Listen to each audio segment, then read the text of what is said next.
Invel žarnynui ir lieknėjimui. Sportui ir aktyviam laisvalaikiui. Akvilė Sport.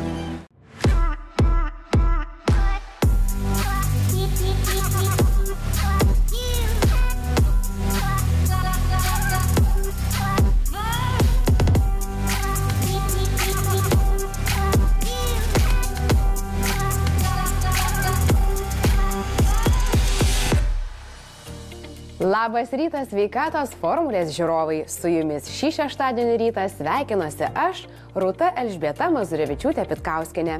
Ir kartu su visa sveikatos formulės komanda noriu jums palinkėti turiningo bei sveiko savaitgalio. Štai ką šiandien esame parengę laidoje. Šiandien laidoje matysite, kodėl vanduo svarbus žmogaus hormonams. Mums reikia begalės mineralų. Moterim yra didžiulė problema. Ar Lietuvos vyrai pasirengę ginti tėvynę? Situacija jaunų vyrų tai tikrai nėra pavydėtina. Fizinė būklė, jų sakyčiau.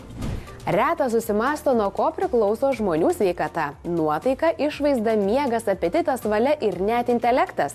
Atsakymas paprastas – nuo hormonų balanso. Jei kūne yra hormonų disbalansas, žmogus susiduria su daugybė sveikatos problemų, kurių dažnai net nesusieja su hormonų problemomis. Moterims hormonų balansas yra itin svarbus, norint pastoti, gerai jaustis ir džiaugtis gyvenimu. Pažiūrėkite, ką apie hormonus kalba specialistai. Žmogaus emocijas, mąstymą, elgseną, net polinkį į tam tikras ligas didelė dalimi lemia hormonai. Kita vertus, lygiai taip pat ir pats žmogus turi įtakos jų veikimui. Ypač hormonų darni veikla svarbi moterims. Hormonai tai yra pagrindinė medžiaga, kuri organizuoja mūsų visą veiklą, organizmo gyvenimą. Jeigu hormonai sutrikę, tai viskas iš karto pasimato ir tada žmogus suserga ligomis. Mes gyvenam cikliškais, mes gyvenam nuo iki, moters gyvenimas ypatingai priklauso nuo ciklų ir tai susiję. Bet moteriškus hormonus taip pat skydliaukė reguliuoja ir tvarko. Gaminasi jie pas moteris kiaušidėse, pas vyrus sėklidėse, ten yra dar kitų organų. Ten skydliaukė gamina savo hormonus, kasa gamina savo hormonus, yra tam tikros liaukos ir tie hormonai tarpusavyje jie turi būti labai gerai suderinti, jie turi draugauti, nes jeigu vieno hormono pasidarys per daug, sutriks ir kiti hormonų gamyba ir tada visas organizmo veikla išsikreipia. Labai susiję ir kasa, ir skydliaukė, ir hipofizio liauka, tai sakau, jeigu nors viena kažkokia tai detalė sutrinka, tikrai sutrinka ir kita. Skydliaukė yra mūsų pagrindinė liauka. Jeigu skydliaukė sutrikus, iš karto senėjimo procesai prasideda. Nes skydliaukė yra jaunystės liauka. Tai sutrikus skydliaukė ir bus ta migrena ir atsiras galvos skausmai. Tai skydliaukė jinai visada reaguoja į stresą, bet kuri liga paūmėja streso metu. Dideliam strese. Tai skydliaukė visada gamina per daug hormonų, adrenalino yra per daug, organizmas yra įtemptas ir tai išbalansuoja sveikatą. Tai čia jau būtinai tada reikia įsikišti. Visgi iškart pulti gerti tablečių medikė nepataria. Pirmiausia, verta išsitirti ir paieškoti išsekimo, mieguistumo, atminties pablogėjimo, dirglumo, kas būna išsibalansavus hormonų sistemai priežasčių. Labai svarbu įsivertinti, kaip mes patys elgiamės su savo organizmu. Juk prastą savijautą iš pradžių galima pamėginti atstatyti ir natūraliais būdais. Pavyzdžiui, hormonų sistema gerai veikia tik tada, kai per parą išgeriame tinkamą kiekį vandens ir aprūpiname organizmą būtinais mineralais. Pastebėjau savo praktikoje, kad Lietuvos žmonės geria tikrai visiškai nepakankamai. Patį geriausią vandenį žemėje, kur tikrai nereikia mums pirkti, mes galim gerti iš šulinio, galim gerti iš kriauklės, turime mineralinius ir sūresnius, kurie užsienį sako, tai yra vaistai. Kai karšta, kai tu esi išsekęs, kai tu negeręs, tai tas sūrus lietuviškas vanduo yra fantastiškas atstatyti mineralų pusiausvyrai, atstatyti hormoniniai veiklai. Supratote teisingai. Būtent natūralus mineralinis vanduo gali būti tarsi natūralus gyduolis. Sertifikuota vandens someljė Aistė Miliūtė tam turi ne iš piršto laužtą, o mokslų ir tyrimais grįstą paaiškinimą. Tai mineralinis vanduo yra kasdieninis produktas, kuris yra skirtas išlaikyti mineralus, kuriuos mes netenkam kiekvieną minutę, kiekvieną sekundę. Tai iš tikrųjų, kas yra su natūraliu mineraliu vandeniu, kad pati gamta sudeda tokį kiekį mineralų, koks yra pas mus viduje. Nes mūsų vanduo irgi yra realiai, ką mes sudaryti, 60% vandens yra mineralinis vanduo. Ir tas kiekis labai atitinka. Sakykime, Vytaute yra visos dienos norma visų mineralų. Tai ką tai reiškia, kad aš gerdamas Vytautą per dieną, aš gaunu tikrai maksimalią dozę visų mineralų. Ja, tai visi mineralai, ne tik skydliaukei naudingi, aplamai hormonų pusiausvyrai, hormonų gamybai, mineralai būtini. Ir vanduo ir mineralai būtent ir atstato tą visą žmogaus pusiausvyrą. Todėl tiek gėrimas, tiek sūraus vandens, kartais seniems žmonėms labai dažnai trūksta natrio. Todėl mūsų ten mineraliniai vandenys, druskininkų, Birštono, jie turi sūrumą ir tas natris yra puikus, reiškia atstatyti balansui žmogaus organizmo. Magnis širdžiai, kalis širdžiai naudingas. Tikrai to perdozavimo nebus geriant mūsų mineralinį vandenį, bet mes tikrai pilnai turime gerti ir gerti 1,5 neužtenka. Kodėl magnis yra vadinamas tas calming mineral? Todėl, kad jis padeda nerviniai sistemai greitai perduoti į smegenis impulsus. Kodėl dehidratavę žmonės labai pajunta tokį vadinamą smegenų rūką? Todėl, kad sutrinka perdavimas impulsų į smegenis ir mes negalim susikoncentruoti. Ir galų gale, jeigu mes per tą laikotarpį esame dehidratuoti, rizika susirgti osteoporozę išauga kartais. Kodėl taip yra? Todėl, kad kalcis yra netirpus mineralas. Maisto papildais mums jį labai sunku gauti. Pieno jau dažniausiai tokiame laikotarpyje mes negeriam, kad gauti kalcio. Ir kalcio šaltinių nėra labai daug. Suvalgyti tiek kalcio irgi yra neįmanoma. Tai ką tai reiškia, kad mums būtinas mineralinis vanduo, ypač moterims, nuo 30 jau būtina gerti vandenį, kuris turėtų kalcio. Tai iš tikrųjų aš ir laikau Birutę nebereikalo, todėl kad noriu paskatinti moteris nepamiršti savęs ir gerti tiek Birutę, tiek Vytautą, sakykime, dėl kalcio. Mums reikia begalės mineralų. Jeigu mes dehidratuojam ir nepakankamai pasikraunam to kuro, mums pradeda išiminėti iš kaulų. Moterim yra didžiulė problema. Tai sakykime, mineralinis vanduo, jeigu jis yra gazuotas, nereikia bijoti, nes jis mums padeda įsisavinti mineralus. Nes jeigu aš išgeriu pusę butelio to vandens iš karto, nespėja mūsų organizmas įsigerti tų mineralų. Kai mes gurkšnojam, tie mineralai spėja visi įsisavinti. Tai jeigu taip žiūrint moteris, kuri jau yra menopauzinėm tame laikotarpyje ir jinai tikrai išgyvena naktį išprakaituoja, labai stipriai išgyvena dehidrataciją. Jai yra jau neišvengiamai nuolatinė dehidratacija. Nes per naktį mes prarandam didžiulį kiekį mineralų. Dėl to šiame laikotarpyje visą laiką reikėtų turėti Vytauto ar Birutės mineralinį vandenį buteliuką rankinėje, nes kartais tos karščio bangos ištinka tiesiog dieną, vidury dienos ir išgėrus kelis gurkšniukus mineralinio vandens, kuriame gausu mineralų, mes padedam organizmui susitvarkyti su tomis bangomis. Ir nepamiršti tai, kad tos bangos gali būti lengvesnės, jeigu mes užsikraunam tų mineralų dar nuolatos visą dieną. Visgi palaikyti organizmo hidrataciją svarbu ne tik moterims. Nuo jos priklauso visų žmonių hormonų sistemos ir bendros savijautos balansas. Jeigu mes nuolatos dehidratuoti ir mums daktaras sako, jūsų kraujas tirštas, jūs turite gerti daugiau vandens, kad jūs supraskit, jeigu jau yra tirštas kraujas, tai reiškia, kad iš kaulų jau imama, iš sąnarių, iš tų kremzlių visų jau imamas vanduo. Smegenys yra saugomos iki paskutinio, tada iš kraujo imami tie mineralai. Kraujui nebereikalo reikia, kad jis nuneštų visur visiems mūsų strateginiam, kaip sakau, objektam, taip, visiems strateginiam dalykam, tai yra širdžiai, smegenim, kaulam, tuos mineralus. Taip yra su kraujotakos sistema. Jeigu jau tirštas kraujas, tai irgi atkreipkite dėmesį, jūs nepakankamai geriat vandens. Tai ir aš pastebėjau savo praktikoje, kad pacientai geria, litrą, pusantro. Tai sakau, palaukite, mes negalim jums net kraują paimti, jūsų kraujas toks tirštas, kad jis tiesiog nebėga. Tai tikrai pastebėjau, kad Lietuvoje žmonės geria visiškai nepakankamai.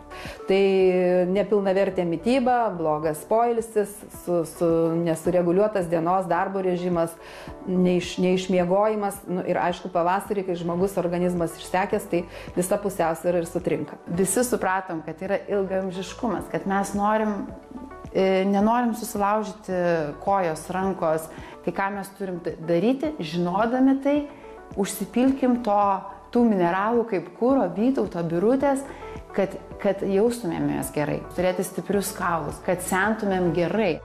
Kad hormonų sistema veiktų darniai, atsižvelkite į savo amžiaus mineralų ir hidratacijos poreikius. Stebėkite nuotaikos, miego ir energijos būkles. Kartą į metus praeikite sveikatos patikrą, išsitirkite kraują, stebėkite skydliaukės veiklą, gerkite natūralų, gausų mineralais vandenį.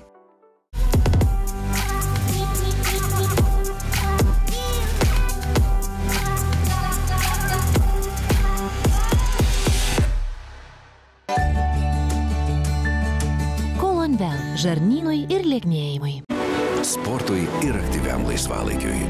Akvilė Sport. Kolonvel žarnynui ir lieknėjimui. Sportui ir aktyviam laisvalaikiui. Akvilė Sport.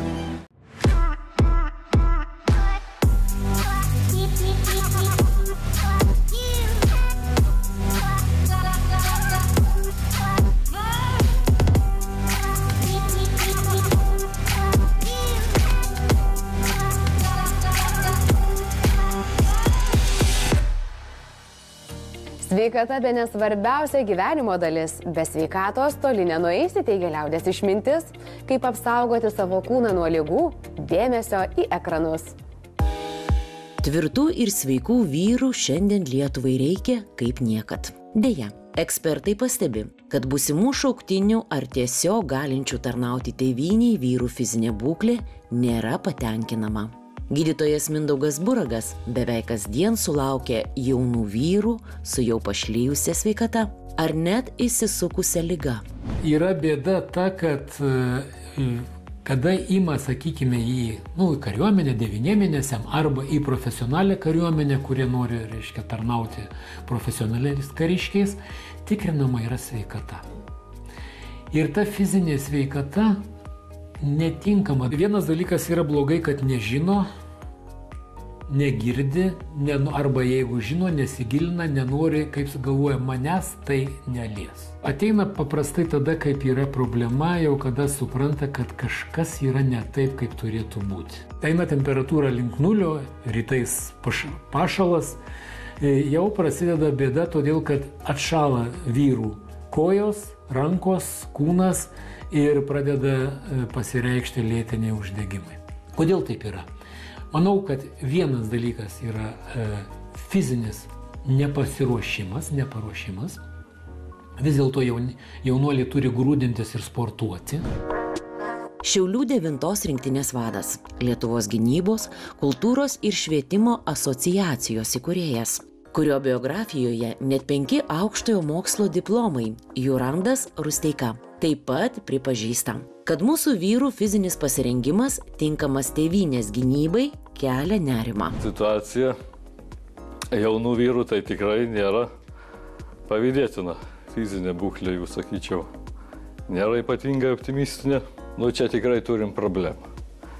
Dabartinis, jaunimas fiziškai nėra pasirengęs ateiti į kariuomenę ir atlikti užduočių. Realiai kariuomenė dabar perėmus, nežinau, šeimos, mokyklos, tą vaidmenį, kad reikia tą jaunuolį atėjus į mokyti nuo ABC.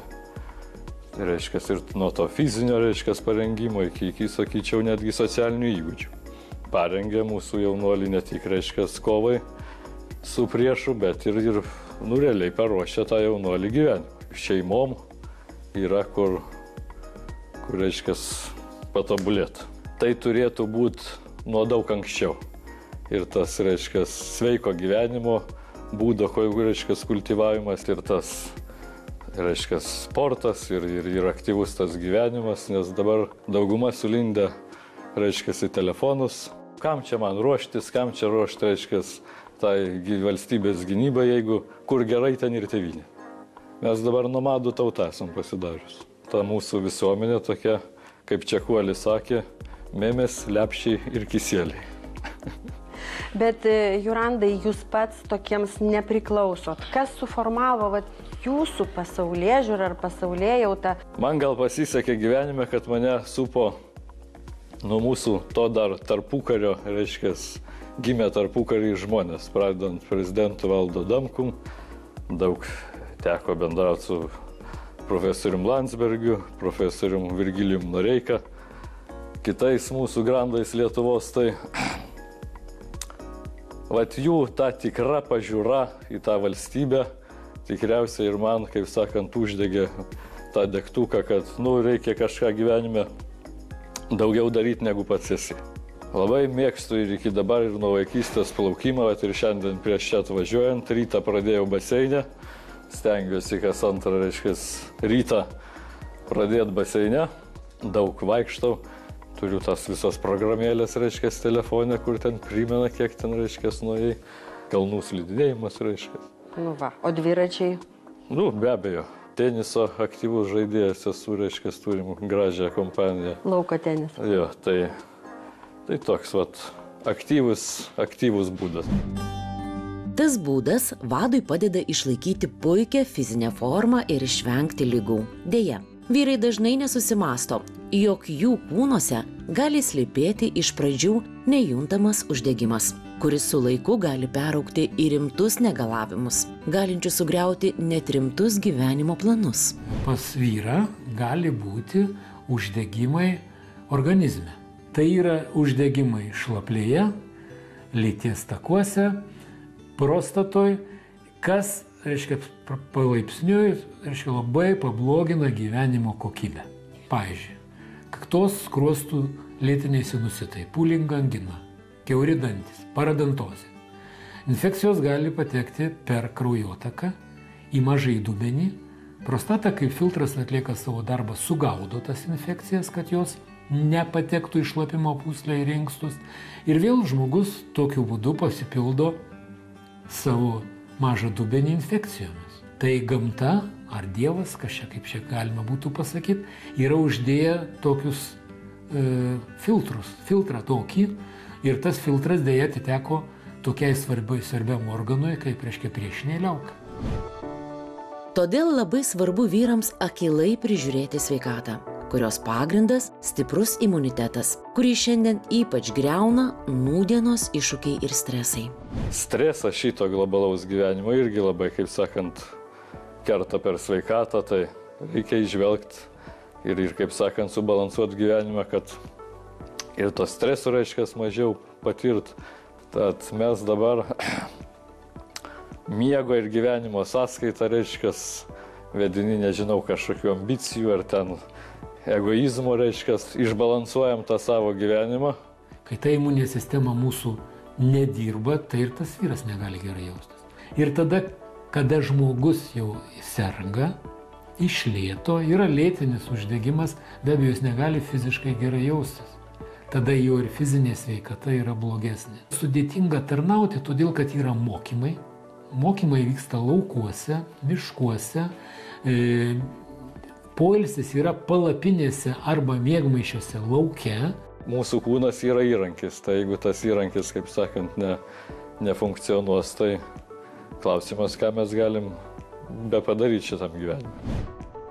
Pasak specialistų, vyrų fizinę ištvermę palaiko ne tik treniruotės, bet ir tinkama mityba, kurią palaikančiomis organizmą medžiagomis galima papildyti ir maisto papildais.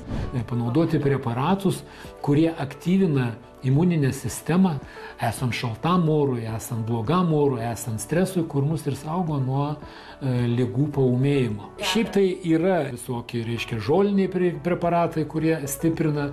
Jo, ir kiekvieną rytą geriu ir žuvų taukus ten, reiškia, ir šiaip jeigu gydytojai ką nors, reiškia, rekomenduoja, visgi žmonės prie to dirba, kažkokius vis tiek turi tos rezultatus, naudingumo, reiškia, ir taip toliau. Tai aš iš principo tikiu mokslu, tikiu mūsų pažangą, reiškia. Vaistininkai taip pat turi patarimų vyrams, kurie dar vis nėra fiziškai aktyvūs, daug stresuoja ir dėl to atsiranda problemų su sveikata, įskaitant ir intymėje jos dalį. Todėl atsiradus nors mažiausiam nerimui dėl sumenkusios vyriškos tvirtybės ir energijos, taip pat dėl inkstų sistemos, prostatos būklės ar potencijos, verta savo sveikata pasirūpinti gerai užsirekomendavusiais papildais. Pavyzdžiui, šiuolaikinės technologijos leido sukurti natūralių medžiagų kompleksus, kurie vienu metu gali veiksmingai pagerinti fizinę, psichinę būklę, taip pat prostatos, šlapimo pūslės, šlapimo takų veiklą bei seksualinę sveikatą.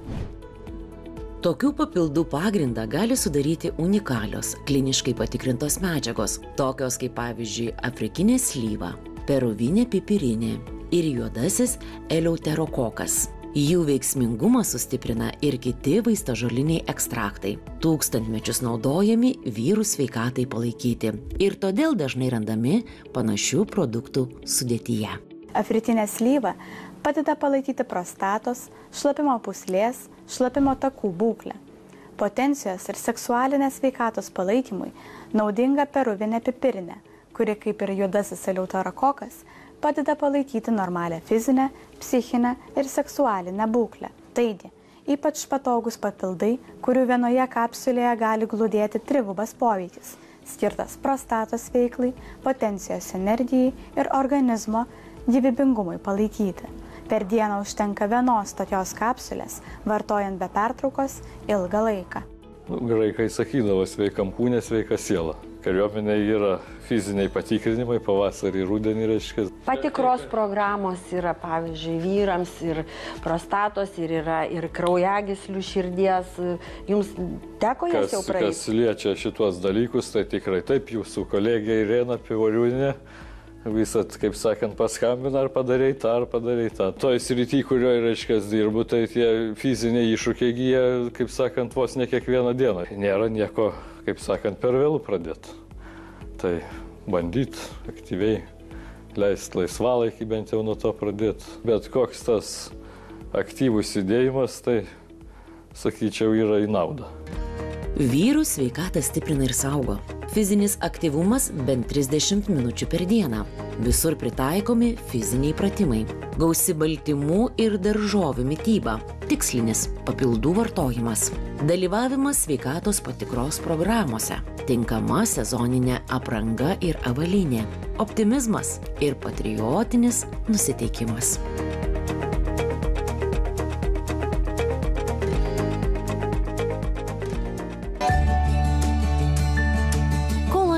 Žarnynui ir lieknėjimui. Sportui ir aktyviam laisvalaikiui. Akvilė Sport.